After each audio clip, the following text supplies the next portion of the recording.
Bueno, mi nombre es Andrea y formo parte de la asociación Anuki, que básicamente es una asociación de Valladolid formada por personas de diferentes áreas, ámbitos y con diferentes perspectivas interesadas por la educación al desarrollo. Una de las actividades que organizamos son estas mingas, que, como bien sabes, Miguel, no son actividades que nos hayamos inventado nosotras, sino que lo hemos copiado de esas reuniones entre vecinos y amigas que se hacen en algunos países de Sudamérica para hablar de un tema que les concierne y además comparten una merienda. Como estamos haciendo en online, pues no podemos compartir esa merienda contigo, pero cuando lo hacemos presencial, pues sí lo hacemos. Habrá que posponerlo. Y bueno, es la tercera minga que hacemos online. La primera fue sobre derechos LGTBI, la segunda sobre monedas sociales con el Mercado Social de Madrid. Y en esta tercera minga tenemos la suerte de contar con Miguel Jerez, que bueno, ya está aquí presente, y Miguel es graduado en Historia y Ciencias de la Música por la Universidad de Valladolid. Además, completó el grado con un intercambio a la Universidad Federal de Pernambuco en Brasil. Actualmente estudia el máster de música hispana en la Universidad de Valladolid también.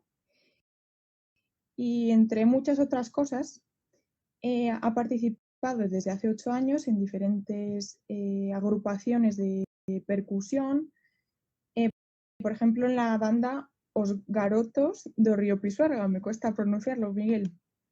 Y como, es el portugués, pero... Exacto. Y esos son sus estudios, pero Miguel, además de ser musicólogo, es músico y actor, así que tiene mucho que contarnos y os animo a que cojáis buenos apuntes porque todo lo que nos va a contar va a ser muy interesante.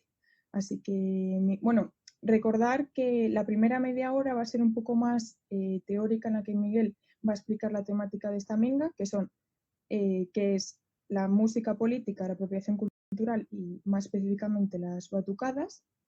Y a partir de esa media hora podéis escribir preguntas y se las iré lanzando. Si os surge un comentario que necesitáis decir a lo largo de la explicación, pues también sois libres. Eso como tú veas, Miguel. Así que sí. te dejo. Preguntas y de algún modo la primera parte voy a intentar responderlas yo con alguna parte más teórica, también una parte de experiencia o de opinión personal.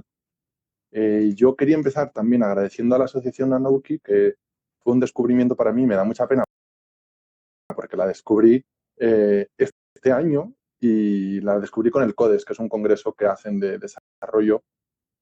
A mí me pareció una pasada de congreso, una cantidad de recursos, y no hablo de dinero, sino de gente que me animaron a hacer esta minga. Creo que me da mucha esperanza que haya gente así tan comprometida haciendo actividades tan interesantes en Valladolid, que no lo conocía para nada y me ha hecho mucha ilusión, la verdad. Entonces, por ese lado, gracias a Nanuki y a Andrea y a Paola. Y después, bueno, el tema que se me ocurrió era hablar un poco de apropiación. He tocado en diferentes batucadas de Valladolid durante bastantes años y bueno, es un ámbito que conocía más. Y como tengo la parte teórica un poco que he podido conocer del tiempo en la Universidad de Musicología, pues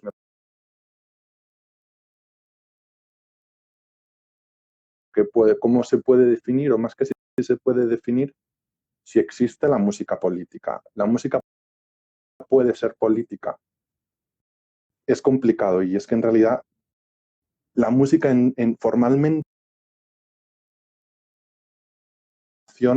más allá de, o sea, no nos da información más allá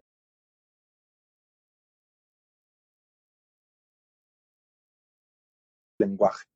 Sí es un sistema de comunicación y eso lo tenemos todos súper claro, pero no es un lenguaje. Porque, por ejemplo, el habla, que sí es un un concepto que es el camión y que todos tenemos en mente, y hay un acuerdo muy claro que indica esto, pero la música no es así. La música hay un intercambio de información, hay comunicación, pero no hay un lenguaje establecido. Entonces, claro, decir que una música X es política es muy complicado si hablas de la música formalmente, pero claro, el contexto en el que se mueve esa música sí puede ser político. La música puede llevar mensajes políticos. Por ejemplo, se me ocurría en estos días, que además ha sido muy hablado en este último tiempo, hablar de la canción de Bella Ciao, por ejemplo, cómo surge, cómo se reinterpreta y cómo últimamente la puedes oír en contextos que dices, bueno, ¿dónde está? ¿Qué ha pasado con esta canción? ¿Qué significa ahora? Y cómo realmente la música, incluso con una carga tan fuerte, la música en sí no significa nada. Significa lo que queramos que signifique. El estudio de los grupos sociales nos puede servir como una pista para entender otras cosas. Por ejemplo, si quieres hablar de estudiar o saber más cómo funciona una sociedad a nivel político, cómo utiliza la música de forma política, eso sí es interesante. Cómo en España se puede ver en cualquier sitio, en la historia, en las guerras mundiales o en el franquismo, en la guerra civil, en cualquier conflicto bélico hay una utilización política de la música muy clara. Y las batucadas tienen bastante de esto. En los blocos afro, que es como un poco los denominamos, o se denominan más que nosotros, que son las batucadas, bueno, me pasa siempre esto, cuando a veces voy a blocos afro. Sería como la agrupación y se autodenominan afro por el propio movimiento político que supone. El contexto en el que surgen parten de pues, este movimiento en los años, sobre todo en los años 70, pero ya hay un contexto político muy fuerte en los años 60 en todo el mundo, con un movimiento del Black Power, con gente como Malcolm X en Estados Unidos o Martin Luther King, a luchar por qué las cosas eran como eran si no había razones reales, evidentemente, para hacer las cosas que se estaban haciendo. Se cuestiona todo y empieza a haber muchos grupos sociales que se ponen en contra. Y en Estados Unidos surgen muchos artistas que reivindican estos derechos a través de la música, utilizan la música para hacerlo.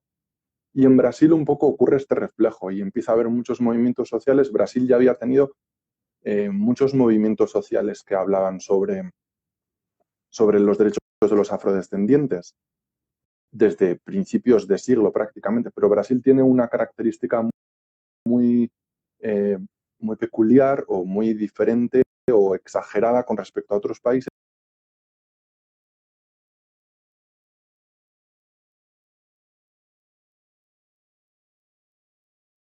La de población afrodescendiente ahora mismo es un país que aproximadamente el 50% de la población es afrodescendiente. En ciudades como Salvador de Bahía, ese porcentaje llega al 90 o 95%. Hubo un momento de la abolición en 1888 que fue una abolición legal, pero en la práctica no pasó nada. Ver su vida, de comenzar su proyecto de vida, su familia, su no. Entonces, es un conflicto que la sociedad brasileña, aún hoy, cuando estás allí, lo notas. Hay mucho racismo. En países de Latinoamérica ha sido mucho más evidente, o por lo menos ese objetivo sobre todo de la primera parte del siglo XX, se consigue, que es casi eliminar a las poblaciones negras en sitios que se sabe que la hubo y de pronto ya no la ves. En Brasil esto se intenta, como en muchos sitios, se fomenta la inmigración de personas europeas. En portugués dirían el país, ¿no? Ellos tenían el sueño de que de aquí a 100 años ya no habría negros en Brasil. Esto era la idea. Entonces, claro, una población tan grande, tan fuerte,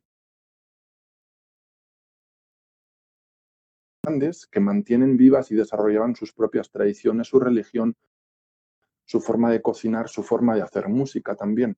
Las religiones de matriz africana, una de las características más fuertes que tienen en Brasil es que tienen una relación con la música y con la danza, con el cuerpo, muy fuertes. Esto eran formas que se mantienen aprovechar toda esa fuerza que está viniendo de otros sitios, también es la época en la que las colonias africanas empiezan a independizarse, todos los años 60. Justo las colonias portuguesas en el 75, Angola y Mozambique, un poco más tarde. Y es en estos años, en Salvador de Bahía sobre todo, aunque ya había, sobre todo por la novedad, porque en otros lugares existían en Río de Janeiro o en Pernambuco, en Recife, más ligados a la religión, y empiezan a salir de las características súper importantes de la vida cultural en Brasil, de cómo funciona para aliviar presión, toda esa tensión social que se crea por las discriminaciones de raza, Y de se me este ocurre, tipo de sociedad. el carnaval precisamente será una tradición común, ¿no? No es específica de ningún grupo en Brasil, podría decirse, que No es de es, unión. es de tradición europea, el carnaval es Ay, de tradición. Lo que pasa mm, que de siempre igual que en todos los lugares del mundo, las clases más populares, igual que ocurría en Europa, cualquier fiesta es aprovechada sobre todo por quién, por el que puede olvidarse por un tiempo que no tiene nada. ujú. Entonces ese es el momento en el que, por eso un poco es ese momento de liberación de la sociedad en el que los papeles se pueden invertir, en el que hay esa flexibilidad que te da, que por desgracia te da fuerza para que el resto del año sigas siendo un esclavo, o sigas siendo pobre, o sigas siendo una parte marginal de la sociedad. Entonces, el carnaval se convierte en un momento de manifestaciones y en el que aparecen muchas expresiones musicales también, sobre todo, de población afrodescendiente, de comunidades negras, y aparecen ligadas al principio a los terreiros, que son los templos de culto de las religiones de matriz africana que llegan a Brasil y Ujú. que todavía hoy son muy abundantes, y empiezan a salir a la calle, se empiezan a desligar, se llamaban, hay como una pequeña distinción, se llamaban afoxés cuando era música religiosa tocada en la calle, pero empiezan a tocar en la calle, aunque los primeros, por ejemplo, el primer bloco que surge, Ileaye, nace un poco a la...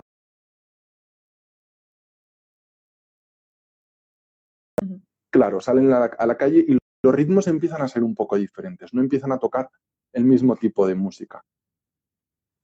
Entonces, el otro día, por ejemplo, hay otro de los grupos más que se formó primero, es Malé de Ballet, por ejemplo, y el otro día hubo en su Instagram, hicieron un directo con una de las profesoras que yo tuve en Recife, además, Luisa Reis, que es baiana y es profesora de Historia y Artes Africanas. Y fue muy interesante porque hablaron de todo esto y fue el lunes, así que estuve apuntando cosas y me gustó mucho porque, sobre todo, hablaban de cómo el carnaval y cómo el hecho de tocar el tambor con alegría, apunté, porque era muy interesante cómo decía que nada fue dado, y todo fue con lucha, y conseguimos con nuestra alegría ocupar esos espacios. El carnaval como resistencia, como espacio de lucha, ¿no? Decía, en modo bélico, Y bélico. claro, es conseguir divertirte. La batalla que hay en ese momento es conseguir divertirse, apropiarse de un espacio urbano que era de las clases más poderosas y blancas, que habitualmente, de hecho, siempre había revueltas, siempre los grupos de negros acababan siendo, en teoría, conflictivos, acababa actuando la policía. Bueno, habría que ver por qué esto pasaba, ¿no? Mientras que las clases blancas tenían sus zonas protegidas, que nadie podía entrar, y esto un poco de alguna forma sigue pasando en el carnaval de Salvador, ¿no? Se habla mucho todavía del carnaval de la apartheid, cuando ves, hay en Salvador, por ejemplo, un periodista que hizo algunas fotografías aéreas y da mucha pena porque hay una distinción del color de la gente que se ve desde las fotografías aéreas. Desde el área. Depende, claro, depende de en qué zonas estén del carnaval. Si están más cerca de los camiones que llevan la música y todo esto, es gente que ha pagado, o los que están alrededor, que es el público, ¿no? Entonces, eso siempre ha estado muy fuerte. Y que los grupos empezasen a salir y empezasen, por ejemplo, a principios del siglo XX hubo algunos proyectos como Frente Negra Brasileña en Brasil, que lo que intentaron fue, tenemos que educarnos, tenemos que educar a la población negra para poder competir en el mercado un poco de los blancos. Tenemos que llegar a ser tan buenos como ellos, como si de alguna forma reconociesen que no lo eran de base. Y el cambio grande que se produce en los años 60 y los años 70 es de, ¿sabes qué? Que no, que soy negro, tengo que parecer negro, porque es lo que soy, voy a tocar música de negros, me voy a vestir como un negro y tengo el mismo derecho a hacer todo esto, incluso si estaba mal visto por las clases dominantes, ¿no? Entonces, esta es una de las grandes, cómo se manifiesta en las batucadas la música política. Y me parece muy interesante porque, igual que, bueno, quizá en la música ocurre un poco así, que los contenidos políticos inevitablemente se manifiestan de una forma artística, bueno, habrá de todo, ¿no? Como cada cosa habrá que mirarla con lupa, pero en el caso de las batucadas pasa un poco esto, que es, y en el caso brasileño, además es una cuestión, por ejemplo, una cantante que me gusta mucho que se llama Silvia Pérez Cruz, que habla de, cuando ella canta canciones brasileñas, habla de una cosa muy bonita, dice, los brasileños hablan de la tristeza, pero de forma alegre. Y es verdad que de alguna forma hay un poco esta sensación. Hablando de la tristeza, es como el concepto de la saudade, ¿no? Que es como esta palabra en portugués que dicen que no se puede traducir y que habla de algo que echas de menos, pero estás feliz porque ocurrió. No es una pena, no es una melancolía, es un sentimiento diferente. Y esto es verdad que en Brasil ocurre mucho. Y tiene esta sensación de ver a estos grupos que desde fuera, si no tienes ese bagaje o esa historia sabida, no entiendes qué están reivindicando, pero cuando ves la historia dices, no, lo que están reivindicando es su derecho a divertirse, su derecho a estar aquí, su derecho a bailar, su derecho a no tener que luchar, en realidad. Es muy interesante cómo es esa batalla. Bueno, luego los proyectos de estos, en principio, funcionan como proyectos, se han convertido en grandes proyectos, grandes asociaciones que trabajan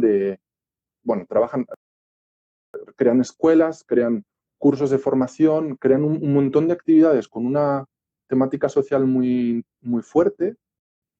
Por ejemplo, Ileaye tiene un concurso muy interesante que es el concurso de la belleza negra, que es un concurso, es literal, pero lo que hacen es que es literal, que es un concurso de belleza negra. Y ya ves a las candidatas, sobre todo cuando, o a la que ha sido, las llaman Deus.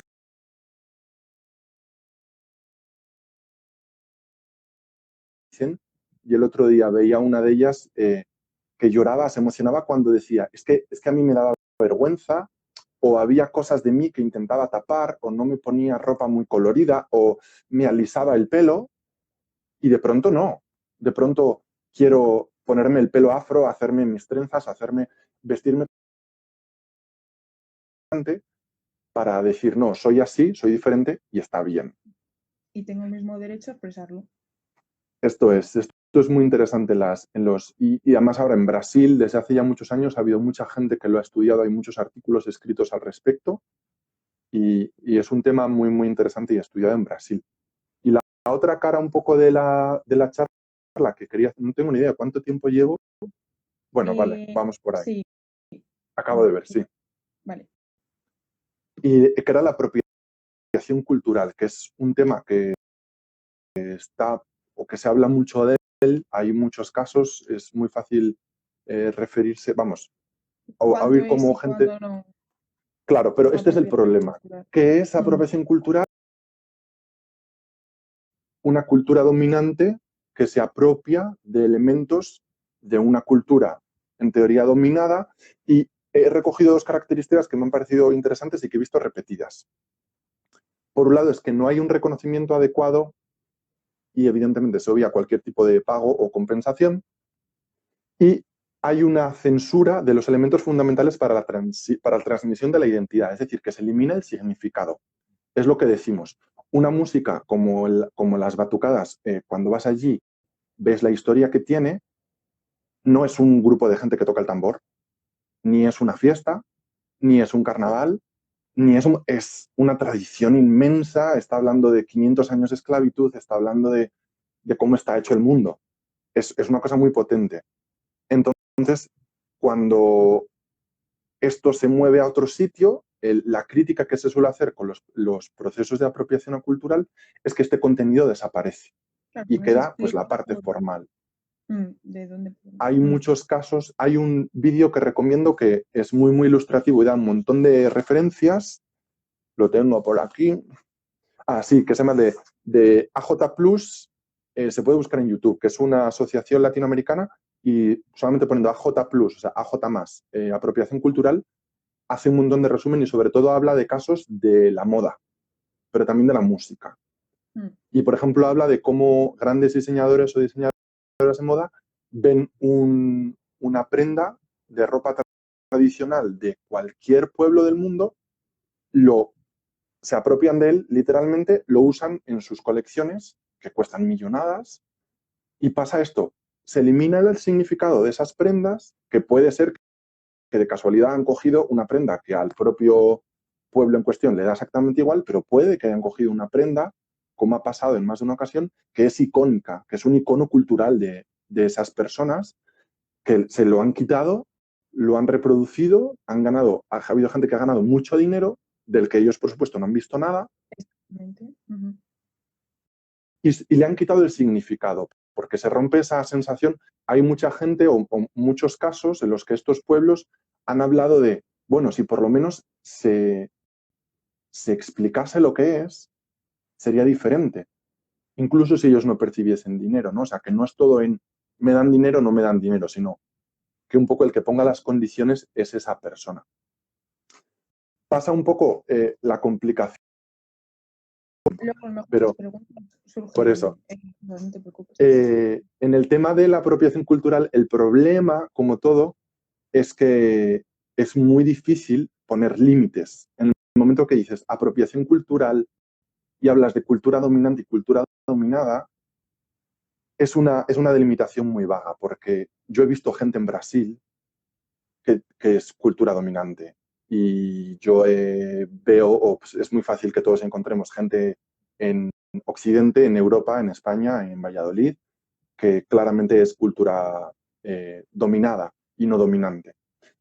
E incluso esto yo creo que es interesante empezar a aplicar para este tipo de definiciones y para cualquier trato de procesos sociales un poco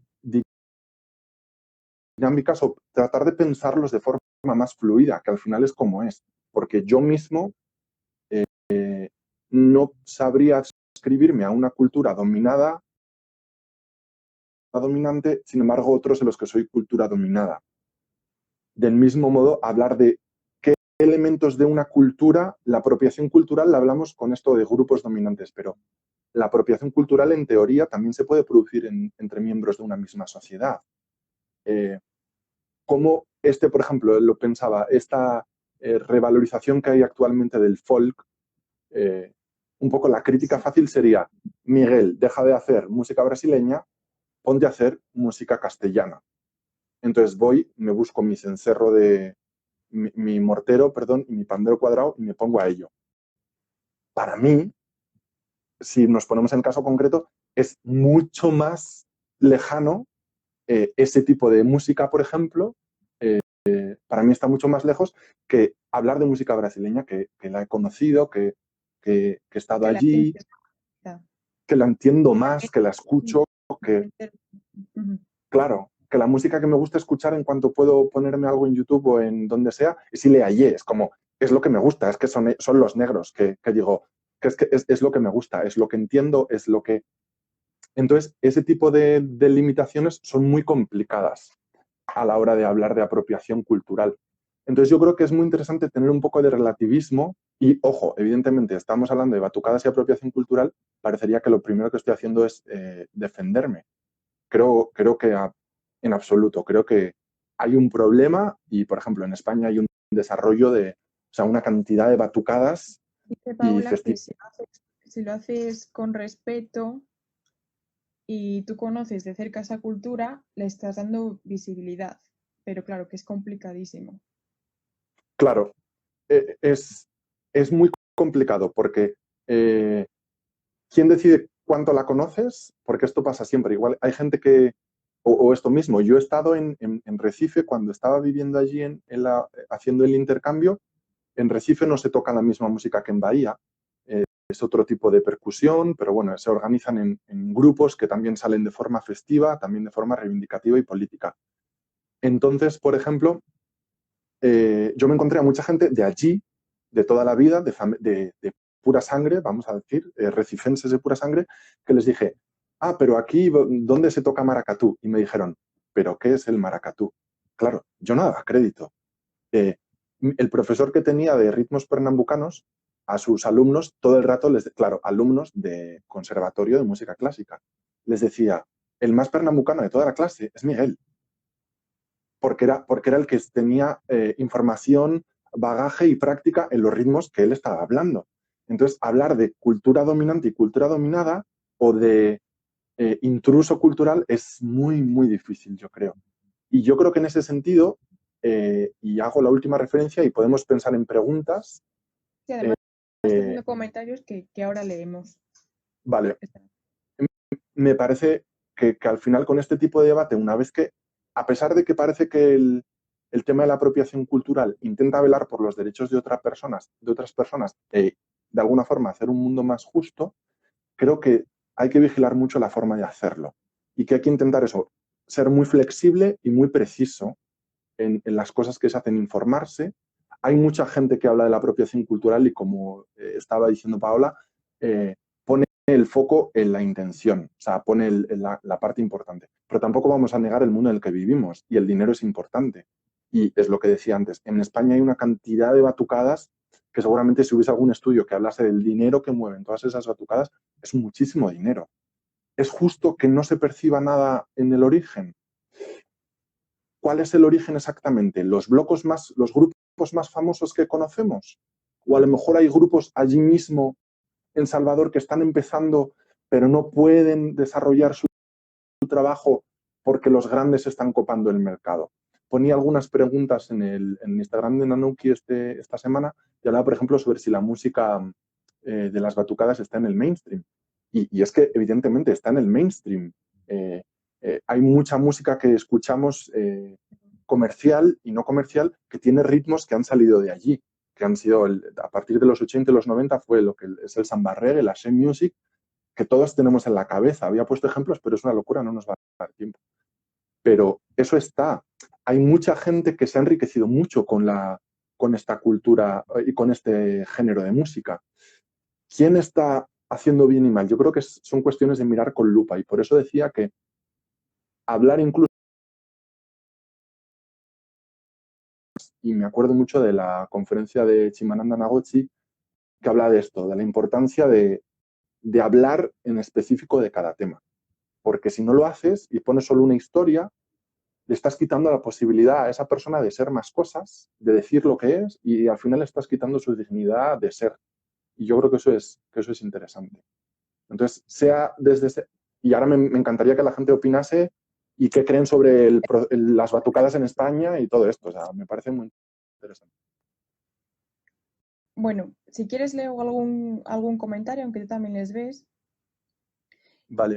Dice Marcos, no sé cuál es el orden, pero conocimiento y respeto tienen que estar por delante. Y dicen también, pues tienes mucha razón, Miguel. Uno no pertenece a una categoría cerrada y todo es según donde pongas los límites que te describan a ti como persona, lo cual es dificilísimo. Se te nota que tienes... Por ejemplo, dice, vale, conocimiento y respeto tienen que estar en primer plano. ¿Eso exime otras cosas? Es como porque yo tenga respeto y conocimiento, exima que no me pueda lucrar. En cuanto a apropiación cultural, el otro caso que es muy llamativo, que se ha oído mucho hablar de él, es el de Rosalía, ¿no? Se ha hablado de ella. Sí. Y ella habla de esto. Ella lo que ella defiende, o las veces que he visto alguna entrevista en las que habla del tema, dice, bueno, es que yo vengo de ahí. Pero claro, en el momento en el que alguien gana tanto dinero a través de algo, no estamos hablando de que ya, no sé si está, o por lo menos a mí me parece que no es decir, Rosalía, ya no, cancela el disco. creo que esta no es la cosa. Pero sí que hay que reconocer que ella, por ser quien es, o por no ser lo que otras personas sí son, yo no tengo la respuesta. Yo creo que hay dos cosas. Lo que decía Marcos me parece súper fundamental, que es conocimiento y respeto. Pero no podemos olvidar el mundo en el que vivimos, que está mercantilizado absolutamente.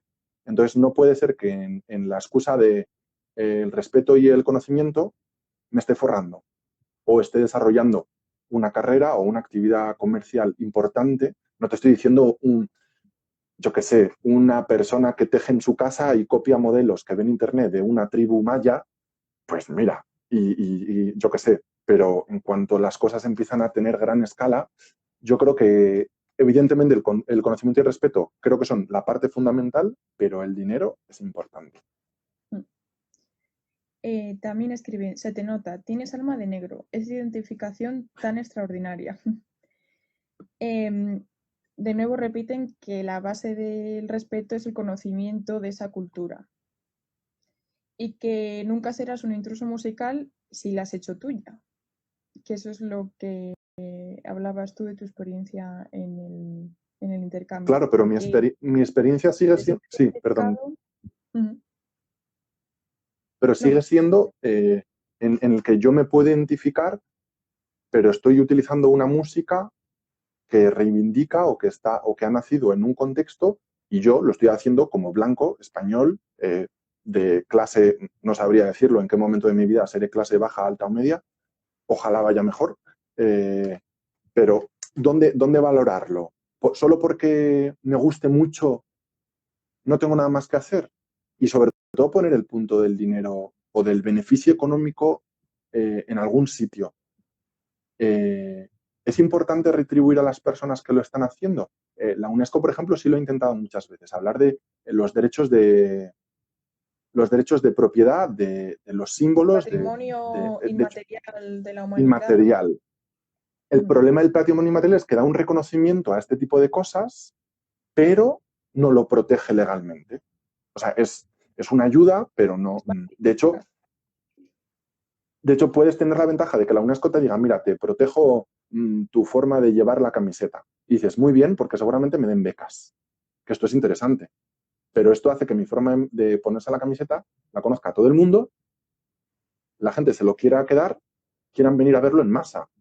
Entonces, siempre son armas de doble filo, que tienen cosas de un lado y cosas de otro, y que son raseros que hay que medir con mucho cuidado. Un comentario de Marina y ya llega la pregunta. El problema parte de identificar sociedad y cultura, además como límites estancos. Dice César, una pregunta. ¿Crees que esta apropiación cultural tiene que ver con un proceso de aculturalización? Pero lo flipan. Pero nos flipan. ¿Conocen, perdón, qué has dicho?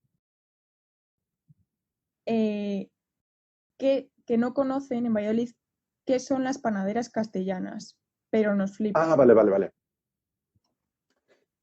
Es que yo creo que este es el problema, es que definir qué es el límite de la cultura. Perdón, me he perdido la pregunta, se ha como cortado un poco. Sí, la pregunta es, ¿crees que esta apropiación cultural tiene que ver con un proceso de aculturalización en Occidente? Es que el término aculturación es... Sí, me cuesta entender la pregunta. Es muy complicado porque se ha hecho infinitamente, evidentemente, te das cuenta de que no sirve, de que el propio término... Se habla ahora mucho más de, por ejemplo, el proceso transculturación. Porque hablar de aculturación o interculturalidad parece que implica que existan límites entre culturas. Y sabemos que no. Es que la interculturalidad no es la excepción, es la norma. Es que todas las culturas están hechas de préstamos. El otro día vi un documental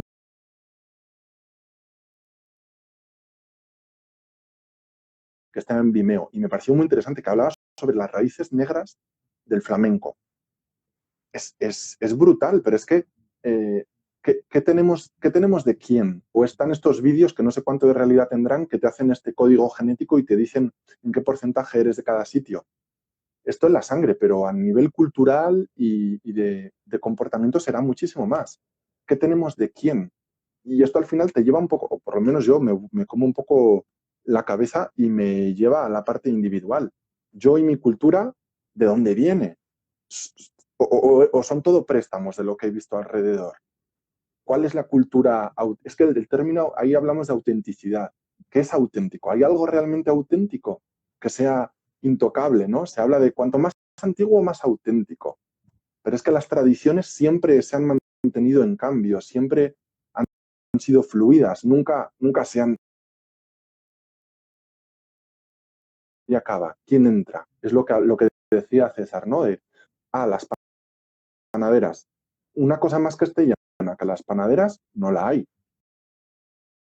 Yo soy aquí de toda la vida, nací en Ávila, he vivido en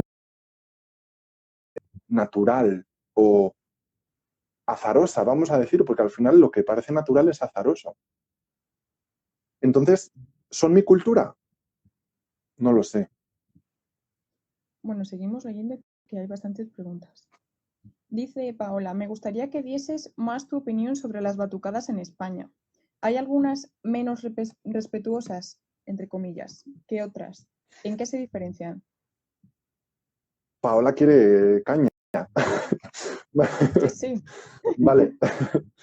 Bueno, yo no sabría decirte quién es más respetuoso o no, porque yo creo que es lo de siempre. Habría que ver cada caso, una batucada que te apetezca informarte de ella y ver y estudiar y preguntar y cómo lo hacen y de dónde viene. Yo, por ejemplo, conozco bastante La Torcida, que es la primera batucada que surgió aquí en Valladolid. Y es que son muchos los aspectos que puedes ver de... Lo primero, lo digo de una forma muy poco, ¿cómo se dice? Muy poco parcial, porque he sido parte de la batucadera durante 8 años. Es muy difícil hablar desde dentro, pero por ejemplo, la forma en la que surgió, que tuvimos la suerte Te alguna vez de quedaste hablar con... precisamente porque te gustaba. Por eso. Claro, de ahí nace todo a la fiebre. Pero tuvimos suerte de algunas veces de poder hablar con los fundadores gracias a actividades que se organizaron y hablaban, por ejemplo, de que era gente que venía del mundo de la percusión, de las bandas de Semana Santa, y que de pronto escucharon a grupos canarios en los carnavales tocar aquí. Y eso les atrajo un montón. Y de pronto cayó en sus manos un disco, estos típicos, lo decía Brazilian Samba Hits. Y a partir de ahí te empiezas a interesar y a copiar porque te gusta en tu casa.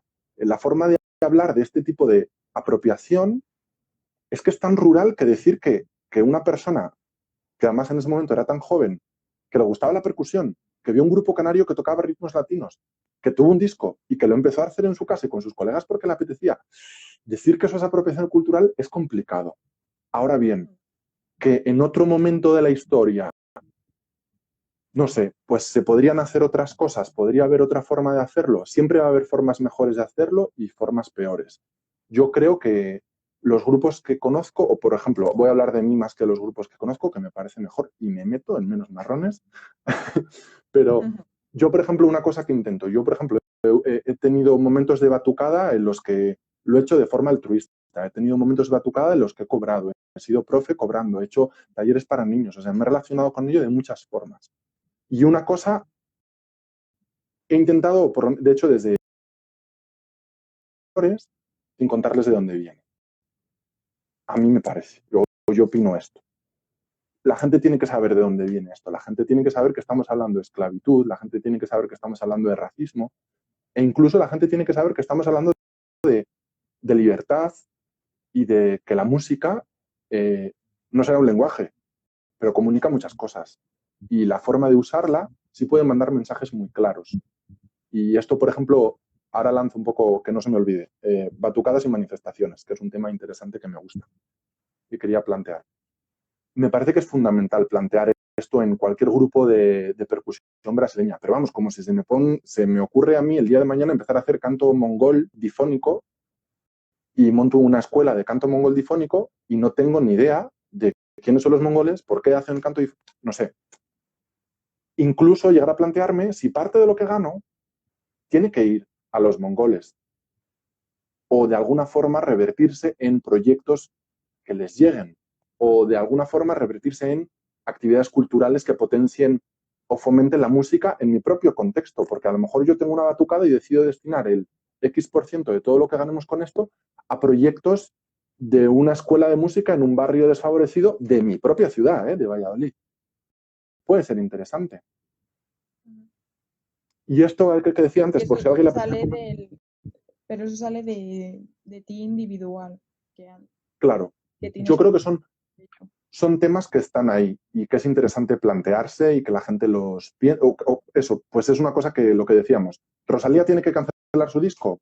Pues yo creo que no. Que el bloqueo en estos casos no tiene sentido. O que una batucada tiene que dejar de hacer música brasileña. Yo creo que no. Porque es decir, en el mundo en el que vivimos sería absurdo decirle a alguien, no puedes hacer esto.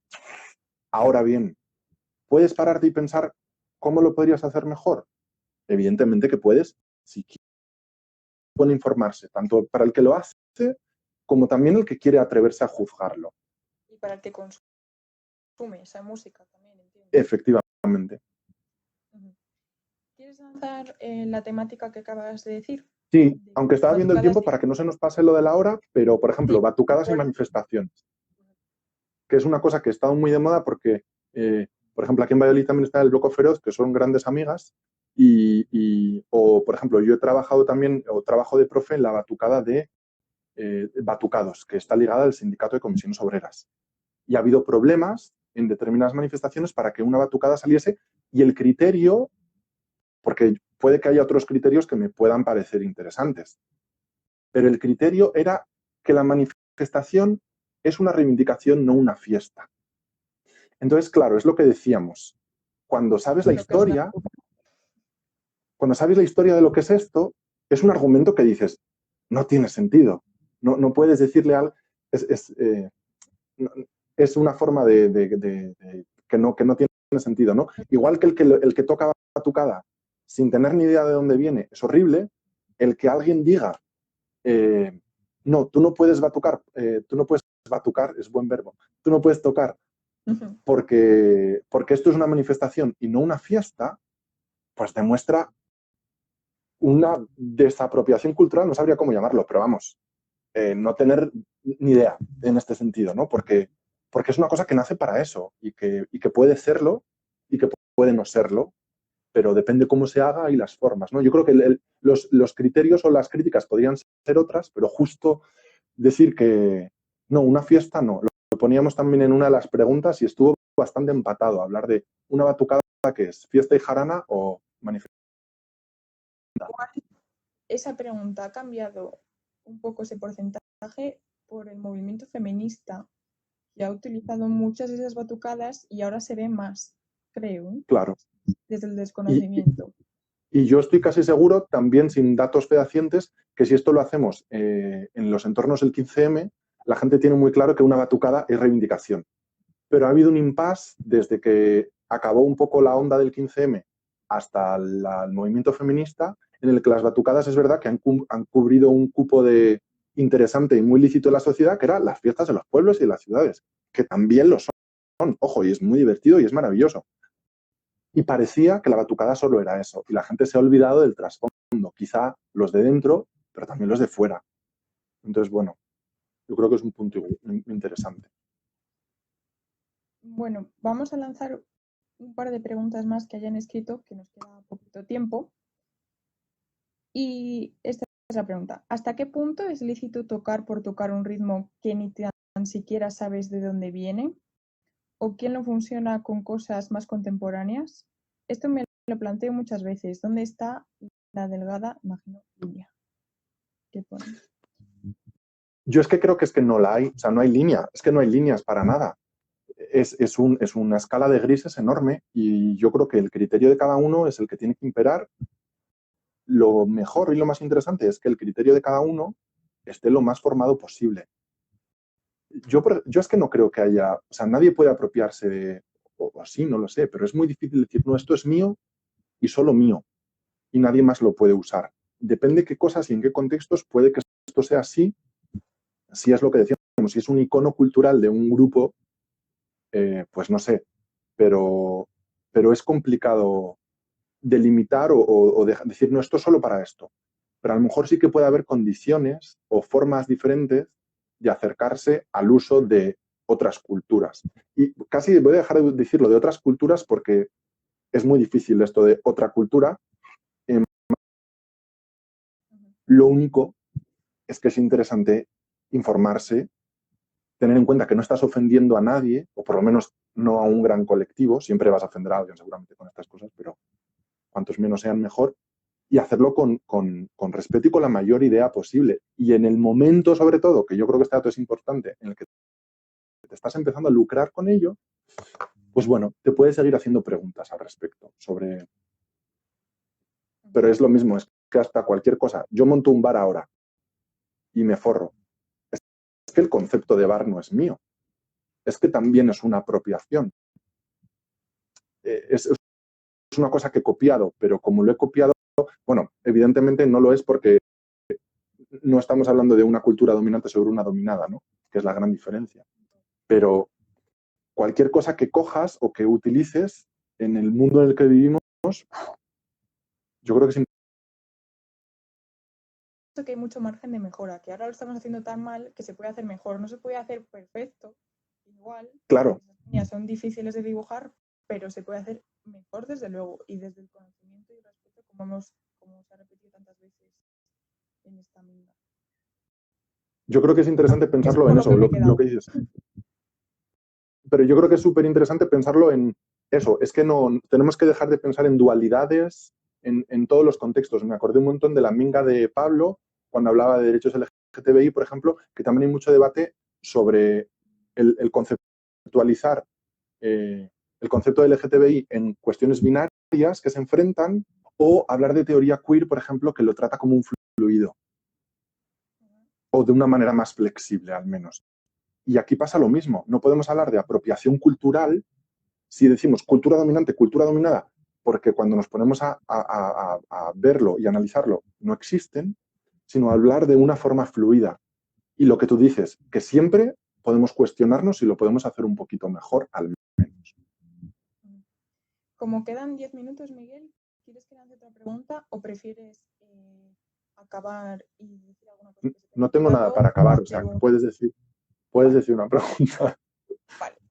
Pues Paula pregunta, ¿y cómo les transmites toda la información de las batucadas a los oyentes? O sea, tú estás en una batucada, ¿cómo transmites esa información de que es una... Mira, por ejemplo, yo, una cosa que me pasa siempre y además me ha impresionado mucho, la homogeneidad de las respuestas. O sea, los casos se repiten prácticamente calcados. Lo primero que hago es decir, batucada, ¿a qué os suena? Y surgen 3 palabras automáticamente, que es batuca, batuta y batuta, batuca, y me está faltando una ahora. No me acuerdo. Pero siempre como conceptos alrededor que es como de, vale, son cosas diferentes. Una cosa es una batucada, otra cosa es la batuca, otra cosa es una batuta. Ah, y baqueta, claro. Batuta, baqueta y batuca. Entonces, esto es el primer paso. Y después es, vale, ¿y a qué tipo de música os suena? Enseguida sale Brasil. Y ojo, estoy hablando de niños a lo mejor de 8 años. Enseguida hablan de Caribe, al menos, o con seguridad hablan de Jamaica. Y luego dicen África siempre. Entonces, claro, en este sentido, esto ha pasado siempre. Nunca ha habido un taller que haya dado en el que no haya pasado esto. Que hayan hablado del Caribe, de Brasil y de África como 3 focos fundamentales que ellos entendían de la batucada. Y a partir de ahí, un poco el discurso lo tengo servido gracias a esa información previa. Es como, de vale, ¿y por qué? Y me gusta mucho porque un poco les pillas y es como de, vale, y lo del tratado de Tordesillas que os dan la chapa en la asignatura de historia, ¿qué tiene que ver con esto? Porque tiene mucho que ver. Que la batucada suene como suena, por eso. E intentar entenderlo así. Intentamos, por ejemplo, intento hacer talleres que sean un poco interdisciplinares, que ha habido institutos en los que han molado mucho porque el profe de historia ha hecho una introducción y ha trabajado con los chavales, los profes de música han trabajado la parte de ritmos y el profe de plástica ha trabajado sobre la construcción de los instrumentos y decorarlos. Y han hecho trabajos en ocasiones de informarse de verdad, de qué es la estética afro, o simplemente vamos a poner aquí unos colorines y ya está. porque es lo mismo, ¿me apropio de la estética o realmente me pongo a mirar? Y, mira, esto, lo otro. Mira, pues aquí hay un grupo que hace esto, lo hizo por esto y significa esta cosa. Pues lo podemos poner porque nos sentimos identificados con ello. Y la cosa cambia mucho, ¿no? Evidentemente, ni yo sé todo lo que es la cultura afro-brasileña, o la cultura afro sería absurdo pensarlo, con este color de piel, lo primero, porque no lo voy a vivir nunca, y eso será una diferencia enorme que tendré y que todos los que lo hacemos la tendremos, que nunca lo entenderemos en nuestras propias carnes, igual que no entenderé, pues cuando hablas de feminismo o hablas de otro tipo de cuestiones, hay una diferencia que es clara. Pero tampoco sabré nunca lo que yo tengo en la cabeza transmitírselo a otro. Entonces, bueno, intentas por lo menos que piensen, que se cuestionen algunas cosas más y que no sea solo vamos a porrear tambores, que es lo que habitualmente la gente quiere. Es como, bueno, calma, vamos a porrear tambores, pero para que se convierta en un mensaje y no solo en ruido, claro. Bueno, pues creo que vamos a ir cerrando, Miguel, para que pueda guardar esta minga en el Instagram. Si la queréis volver a ver, la vamos a poner en el post. Y además, Miguel, así puedes leer todos los comentarios de agradecimiento que te están escribiendo, porque parece que te ha encantado. Así que te agradezco mucho que hayas estado aquí con nosotras, Miguel. A vosotros, de verdad, muchas gracias a toda la asociación de Nanouki y a la gente que lo ha estado viendo, claro. Me parece un tema fascinante del que lo conozco, tengo una experiencia, pero no me siento predicador de ningún tipo. Entonces, bueno, compartir mi experiencia, las cosas que he podido ver, estudiar en otros contextos la experiencia del viaje, que también dice cosas y nada más. Y es un tema fascinante. Yo creo que animar simplemente a desarrollar esa visión tanto más flexible como más crítica y más precisa en todo, para no ser injusto con nadie, pero en los dos sentidos, ¿no? A veces.